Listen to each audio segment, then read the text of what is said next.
9 hours under anesthesia. 73 missed calls. And one voicemail from my mother that changed everything. While I was unconscious on an operating table, my mother had sold my $425,000 condo to help pay for my sister's wedding. She told me everything had already been handled.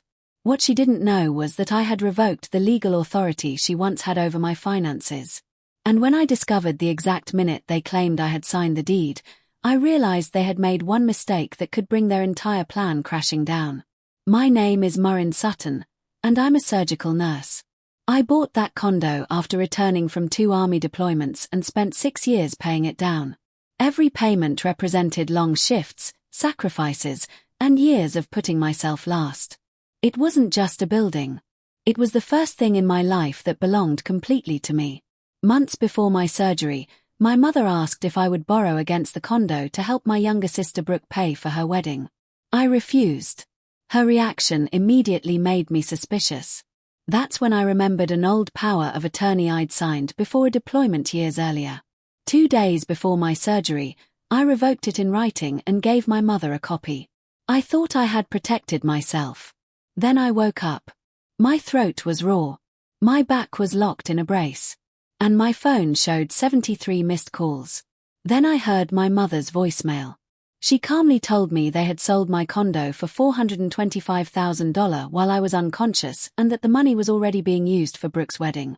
I didn't call my mother. I called an attorney.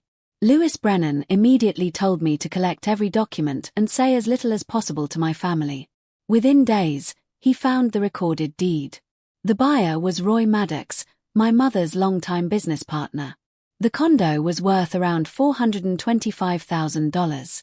Yet Roy had supposedly purchased it for only $300,000 in cash. Then Brennan noticed something even worse. The signature wasn't mine. The notary records claimed I had personally appeared and signed the deed at 1:47 p.m. on the exact day of my surgery. So I requested my complete medical records. At 1:47 p.m., I was unconscious. My anesthesia chart showed me lying face down on an operating table, connected to machines while surgeons worked on my spine.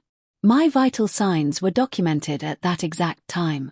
There was absolutely no way I could have been standing in front of a notary.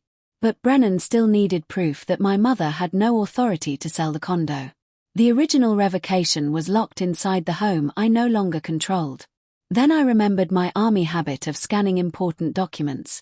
I searched my digital files. There it was. The signed revocation, dated and emailed 2 days before surgery. My mother had used a power of attorney that was already dead. When I confronted Roy, he acted confident. He told me my mother had authority and warned me that proving anything from a hospital bed would be difficult. I looked at him and said, "You would be surprised what I can prove while lying flat on my back." Brennan filed a lawsuit establishing that the condo was still mine. The property was frozen, preventing Roy from selling or refinancing it. A financial crimes detective also began reviewing the transaction. Then my mother came to my apartment. For the first time, she admitted the truth. Her finances had collapsed. She owed Roy $140,000 and was terrified of looking like a failure in front of Brooke's wealthy future in-laws. She had used my condo to solve her own debt problem. Then she asked me to drop the lawsuit until after the wedding. She was still asking me to sacrifice my life so she could protect her reputation. I refused. But I didn't stop there. I decided the truth needed to be heard in the one place my mother couldn't control the story. The rehearsal dinner. Both families gathered at an expensive country club. My mother pulled me aside and begged me not to cause trouble. She repeated the same words they'd been using from the beginning. "It's just a condo." I looked at her and said, "No. It's 6 years of my life." Then dinner began. My mother stood and gave a speech about family sacrifice. She praised me as the generous daughter who always gave everything to help the family. Then she raised her glass toward me. So I stood up. I told everyone that while I was unconscious during 9 hours of spinal surgery, my home had been sold without my permission. I placed the deed on the table. Then I showed them the notary record claiming I had signed it at 1:47 p.m. Finally, I placed my anesthesia record beside it.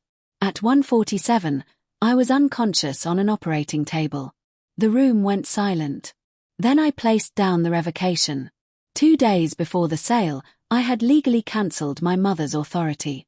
I looked directly at her and asked, "If I was unconscious during surgery, and you no longer had legal authority to act for me, then whose hand signed my name?"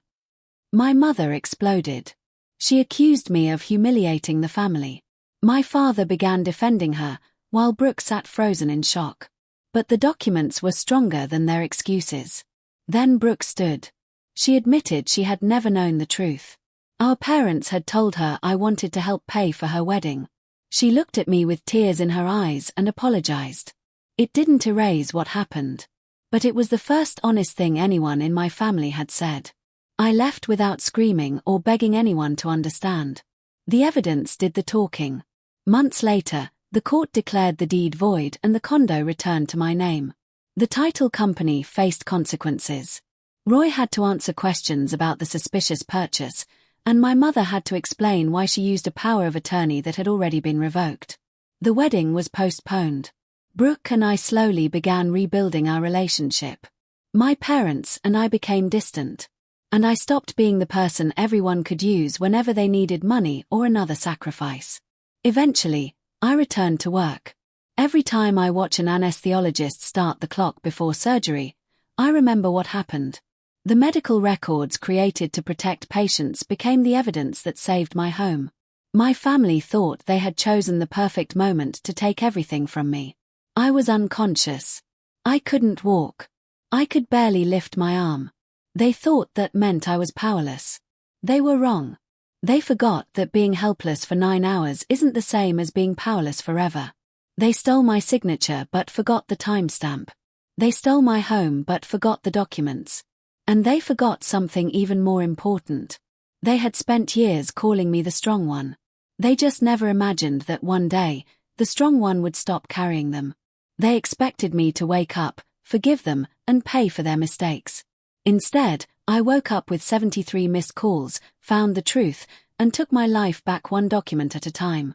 Sometimes the people who think you're too weak to fight are simply giving you the perfect opportunity to prove how wrong they are.